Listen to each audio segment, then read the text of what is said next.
banyak sekali artis, petinju, seperti misalnya Elias Pikal, yang pada waktu di karirnya sebagai petinju, dia berhasil mendapatkan uang yang sangat banyak, tapi dia tidak berhasil melindungi uangnya, dan akhirnya habis.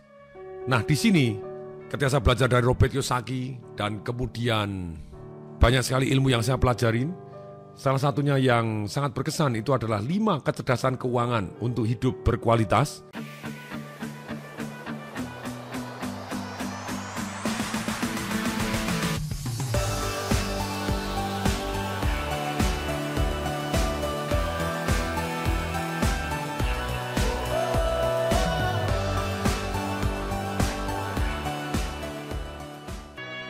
Ketika saya membaca tentang MC Hammer, bagaimana seorang MC Hammer yang tadinya mempunyai koleksi lebih dari 40 mobil, punya pesawat Boeing, dan kemudian bangkrut tidak mempunyai uang. Juga ketika saya membaca artikel tentang Mike Tyson, ketika dia bertinju, dia berhasil mendapatkan uang total 400 juta US atau 4.000 miliar rupiah. Pada waktu umur 42 sudah menyatakan diri bangkrut dan masih hutang 38 juta US atau 380 miliar rupiah. Betul, dia masih mempunyai kekayaan sekitar 6 juta US, aset berupa properti dan lainnya. Hanya kalau dikelopkan dia masih minus 32 juta US. Kemudian bagaimana seorang Michael Jackson? Saya baca di artikel, nggak tahu itu betul atau salah. Ternyata rumahnya dilelang, kebun binatangnya dilelang, dan dikabarkan dia mau bunuh diri, termasuk rumah orang tuanya dihutangkan 4 juta US dan dia tidak bisa membayar, total hutangnya 200 juta US.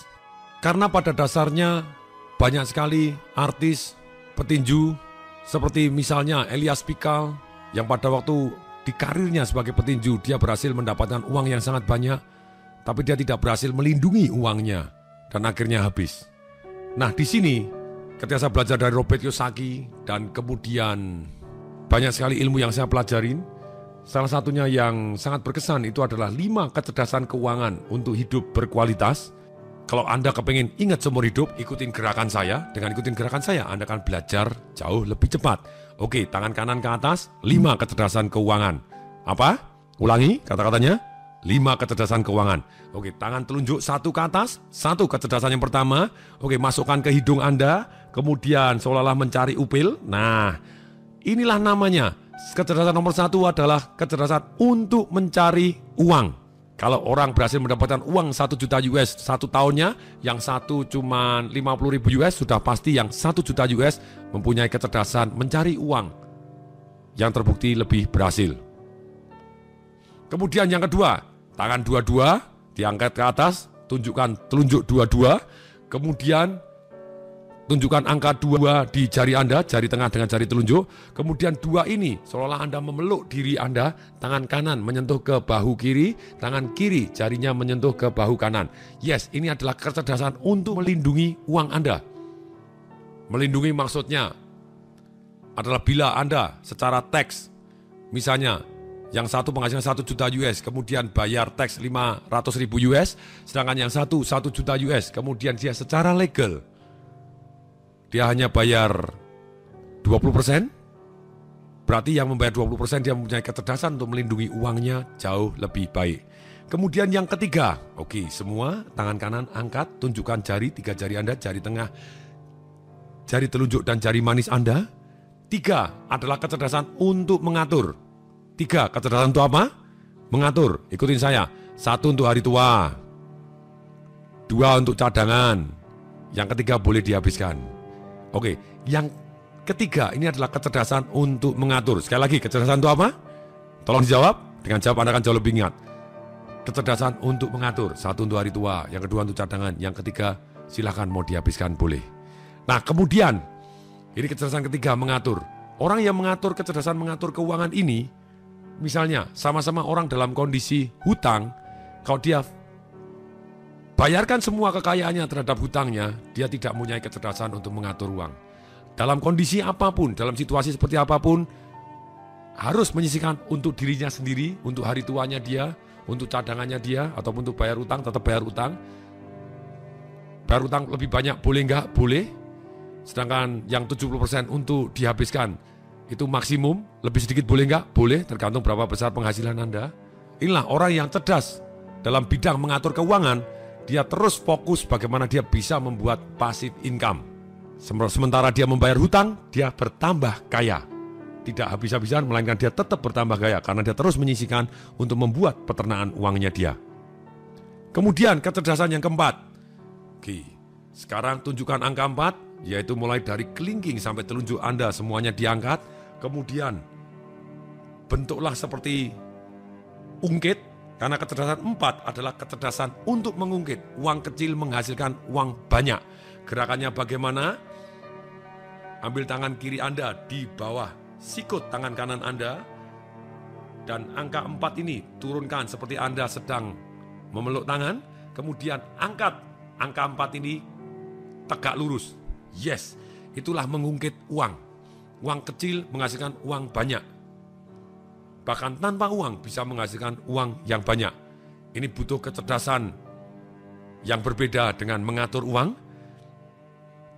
Kemudian yang kelima, yaitu tolong angkat tangan kanan 5, semua tangan-tangan kanan 5-nya, jari-jarinya 5, jarinya 5. Tangan kanan Anda jari 5 diangkat, tempelkan di telinga, kemudian 5 ditempelkan di atas mata, yang sebelah kiri, tangan kiri di 5 di atas mata. Ini adalah kecerdasan untuk mencari informasi. Opini beda dengan fakta. Fakta adalah angka, ini kecerdasan berpikir seperti yang sudah diajarkan.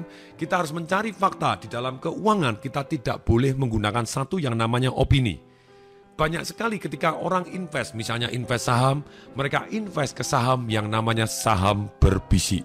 Semakin bisikannya pelan, mereka semakin terangsang untuk mau beli.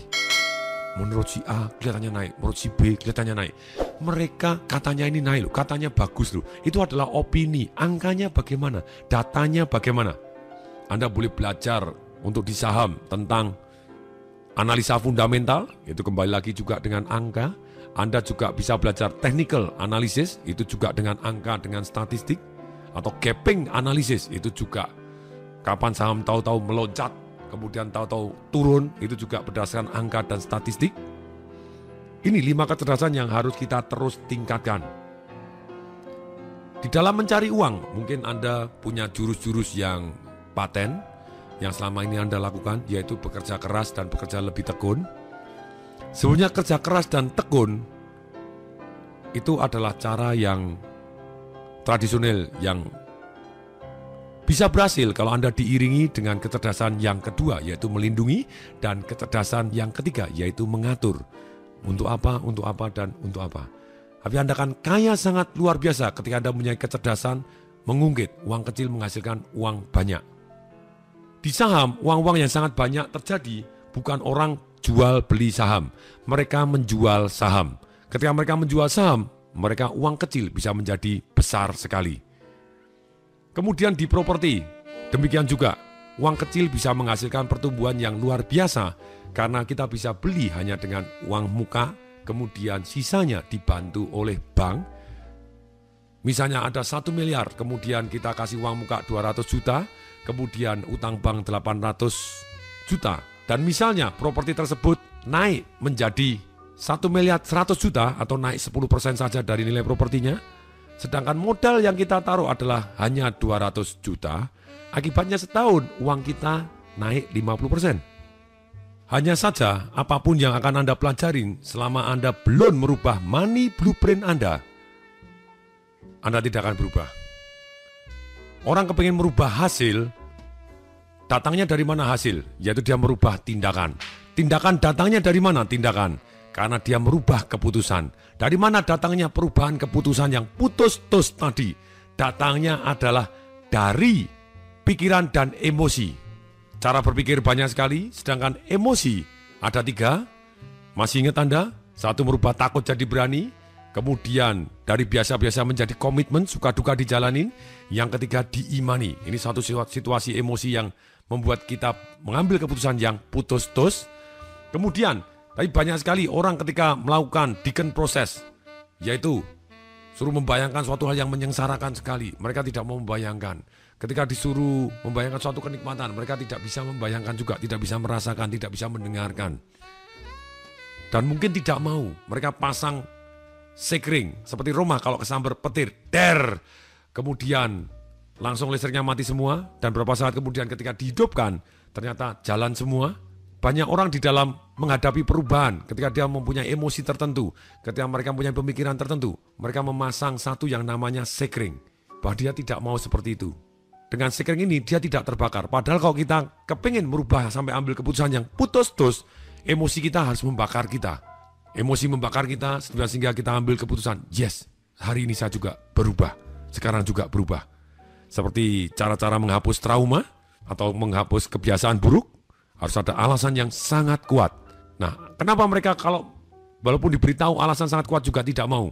Karena masih ada satu yang namanya money blueprint atau sukses blueprintnya yang tidak dirubah. Money blueprint dan sukses blueprint ini datangnya dari mana sih? Dari kata-kata yang pernah dia dengar. Dari orang-orang yang pernah mereka lihat, dia modeling. Kemudian juga dari trauma-trauma perasaan yang pernah dia alami tentang keuangan. Percuma ketika orang diberikan pengetahuan begitu banyak, mereka tidak akan praktek dan mereka tidak mau merasakan satu kondisi emosi yang harus dirasakan. Karena apa? Karena mereka mempunyai blueprint yang menghambat mereka. Contoh, ketika saya mengadakan seminar Financial Revolution 3 hari. Kemudian di satu sesi untuk tentang money blueprint ini, atau sebetulnya kata yang sudah pernah Anda kenal adalah keyakinan yang ada di dalam hatinya, yang terdiri dari pengalaman-pengalaman masa lalunya dia, apa yang dia dengar, apa yang dia lihat, apa yang dia rasakan. Ternyata ada satu orang yang pegawai negeri, dan kemudian dia ngomong kepada saya, betul Pak, selama ini saya takut sekali bisnis. Walaupun diomongin tidak semua bisnis menakutkan, ada bisnis-bisnis yang bisa menguntungkan. Bahkan tanpa modal pun saya dikasih saham, tetap aja saya takut. Karena saya pernah mendengar, saya pernah melihat, saya pernah trauma Pak pada waktu saya kecil. Waktu kecil, papa saya juga pegawai negeri. Dan kemudian dia bisnis, dan ketika dia bisnis, dia bangkrut. Ketika bangkrut, dia ditipu oleh temannya. Dan ketika itu banyak sekali penagih hutang yang datang ke rumah. Sampai malam-malam rumah dilemparin batu. Dan papa saya sembunyi di bawah kolong, bilang tidak ada, dan dia sembunyi. Dan sejak saat itu saya melihat betapa papa saya takut, dan saya ikut jadi takut. Kemudian papa saya ngomong, nak, kamu jangan bisnis nak, bisnis ya begini berbahaya, orang tidak bisa dipercaya, sekarang kita yang diuber-uber. Dia mendengar, dia melihat dan dia merasakan, lengkap sudahlah. Dia ajarin bisnis seperti apapun, bisnis tanpa modal, bisnis yang bisa menghasilkan uang banyak, tetap aja dia tidak akan pernah berani bisnis. Atau satu teman saya yang pada waktu main cash flow game-nya Robert Kiyosaki, dia tidak pernah berani membeli saham sama sekali. Karena pada waktu dia sudah besar, dia diberitahu oleh teman-temannya, saham itu berbahaya loh, saham berbahaya. Dan dia iseng-iseng nekat beli saham dan rontok, dan dia tidak pernah mau beli lagi. Apa yang dia dengar, apa yang dia lihat, apa yang dia rasakan, kemudian dia melihat juga banyak orang yang bangkrut karena saham, dia tidak berani pegang saham sama sekali.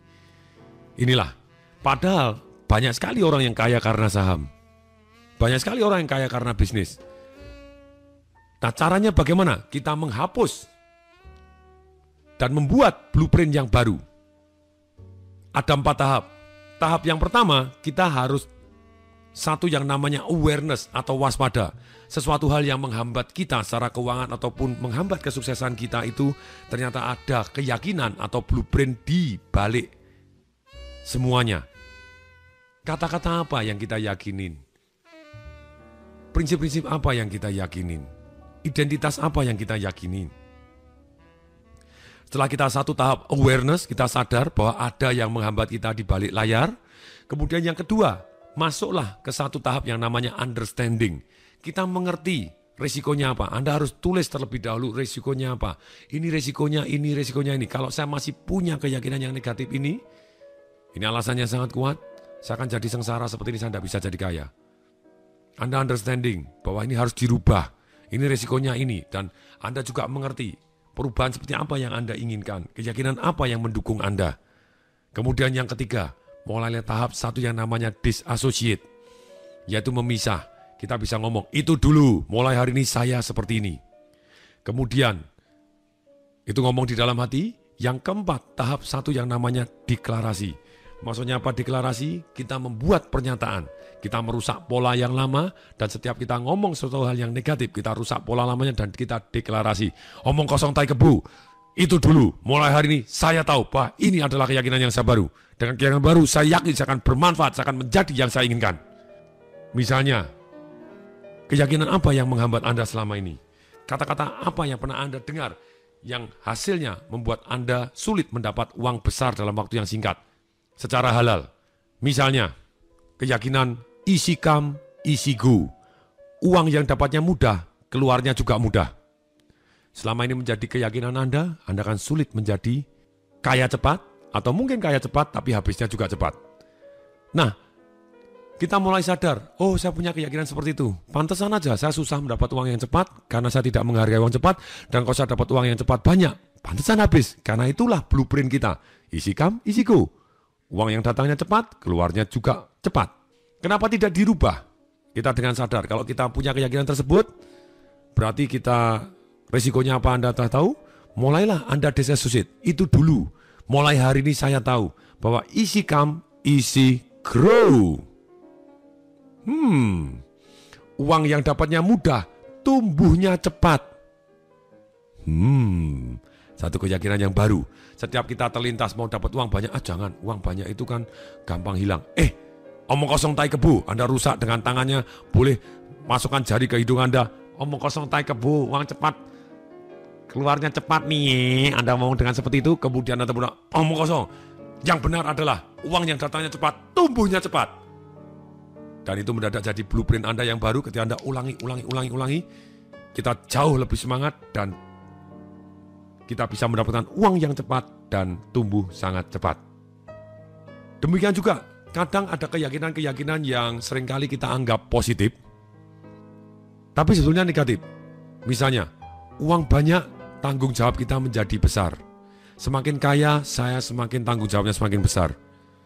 Kita harus sadar dulu bahwa seringkali orang takut sekali menerima tanggung jawab yang besar. Sebetulnya, kita harus sadar bahwa kalau uang kita banyak, sebenarnya tanggung jawab kita lebih ringan. Ketika ada saudara butuh, kita bisa bantu dengan lebih ringan. Ketika kita mau nyumbang, kita menyumbang dengan lapang dada dan penuh ikhlas. Kalau uangnya banyak, misalnya kita makan, misalnya kita ketemu teman SMA kita, pada waktu makan, biasanya apa yang jadi kalau uangnya sama-sama sedikit? Kalau makanannya mahal, ya dompetnya mendadak sulit sekali keluar dari kantongnya terlalu sempit, jadi narik dompetnya lambat-lambatan, siapa yang cepat dia yang bayarin, tapi ternyata lambat, nggak ada yang keluar-keluar gitu ya. Tapi kalau kita uangnya banyak atau kita kaya, kita ngambil tanggung jawabnya mudah. Saya yang bayar, selesai. Ya atau ya? Aha, inilah. Nah, tugas kita melakukan deklarasi yang sama. Ketika Anda ngalami, bagaimana caranya deklarasi, saya ajarkan banyak jurus, tapi sekarang saya akan ajarkan satu jurus tambahan lagi. Misalnya tadi, bahwa uang yang datangnya cepat, tumbuhnya cepat. Itu yang keyakinan kita sekarang. Nah, oke, sekarang berdiri, semua berdiri. Yang di studio juga berdiri. Ayo silakan berdiri, semua berdiri. Pegang tangan di hati Anda. Pegang tangan dua-dua di hati Anda, di jantung Anda, di detak jantung Anda. Ikutin kata saya.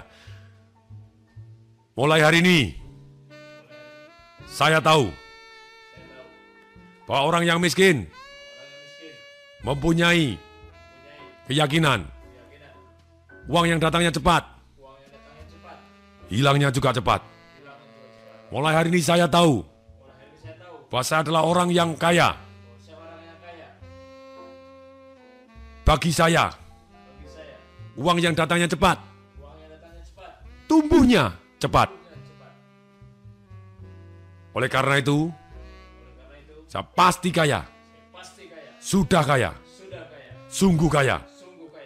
Tangan tempel di dahi, ikutin kata saya. Inilah pemikiran triliuner saya. Oke, berikan cos kepada teman yang ada di sebelah kanan dan kiri Anda. Oke, silakan cos. Nah, Anda dahsyat. Oke ya. Nah, inilah caranya Anda melakukan deklarasi seperti itu. Jadi ketika Anda mulai negatif, Anda bisa langsung berdiri. Mulai hari ini saya tahu bahwa itu dulu, mulai hari ini saya begini. Itu orang miskin, orang yang kaya seperti ini. Dan kemudian tertempel ke dahi, inilah pemikiran triliuner saya.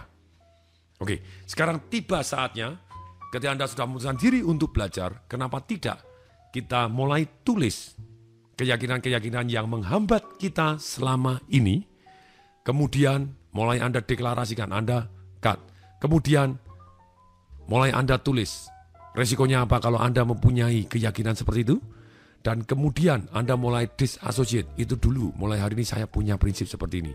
Dan setiap Anda ingat, dan Anda bisa pakai jurus yang banyak, rusak pola, tangan masukkan hidung, ataupun Anda bisa berdiri seperti yang saya ajarkan tadi, pegang tangan di hati. No kok, hari ini saya adalah orang yang sangat-sangat kaya. Makanya saya punya prinsip yang seperti ini. Yang prinsip yang baru, kemudian tangan tempel di kepala, inilah pemikiran triliuner saya. Yes, yes, yes, yes. Kasih emosi seperti itu. Kasih gerakan, jadi lebih mantap dan lebih powerful. Hasilnya akan jauh lebih fantastik dibanding Anda hanya belajar ilmunya saja. Dan money blueprint-nya tidak dirubah. Nah sekarang tugasnya, PR Anda tulis minimal 30 kata-kata ataupun keyakinan yang mungkin Anda yakinin atau mungkin hanya pernah Anda dengar. Kemudian dirubah menjadi positif. Dan Anda lakukan cara deklarasi seperti yang saya ajarkan. Berdiri dan pegang di hati. Itu dulu, mulai hari ini saya tahu bahwa saya punya keyakinan yang seperti ini. Oleh karena itu saya yakin saya pasti kaya. Inilah saya orang yang kaya. Kemudian tempel ke dahi. Inilah pemikiran triliuner saya. Yes, yes, yes, yes. Kasih emosi. Sebagai gambaran, keyakinan-keyakinan yang menghambat, saya akan bacakan beberapa yang hasil dilakukan di studio di sini. Misalnya, orang yang kaya, anaknya rebutan warisan. Salah, itu anaknya berarti kurang kaya. Kalau anaknya kaya ya nggak bakalan rebutan warisan lah ya. Saya tahu bahwa orang kaya, saking kayanya dia bisa memberikan warisan yang sangat banyak. Orang yang kaya sehingga bisa memberikan warisan yang sangat banyak sehingga anaknya tidak perlu rebutan.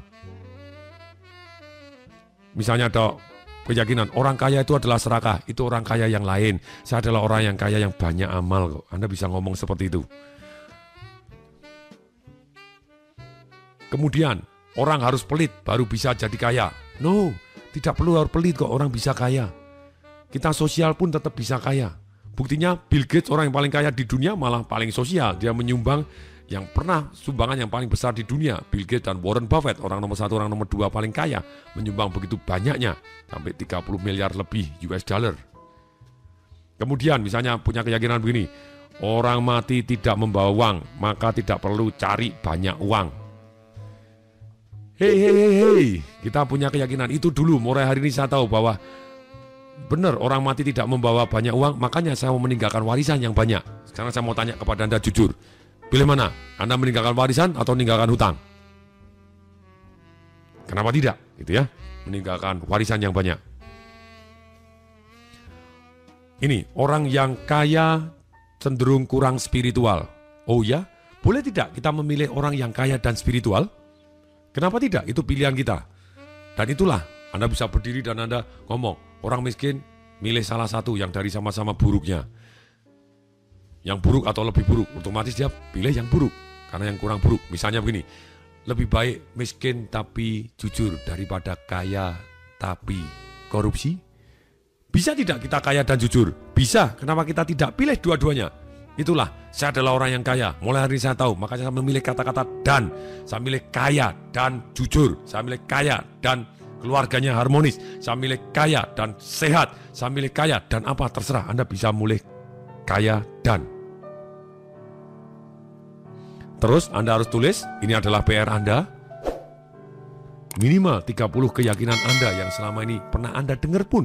Karena dengar itu bisa sangat mempengaruhi bawah sadar kita. Ataupun apalagi yang kita yakini yang menghambat. Anda cari yang positif, yang benarnya. Kemudian Anda deklarasi.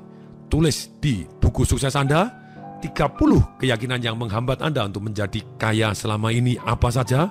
Pasti banyak sekali. Bongkar terus, tulis dan bongkar. Tulis yang menjadi yang lebih positif. Lakukan tugasnya. Pasti bermanfaat. Sampai jumpa di CD berikutnya. Saya Tong Desem Waringin mengucapkan salam dahsyat.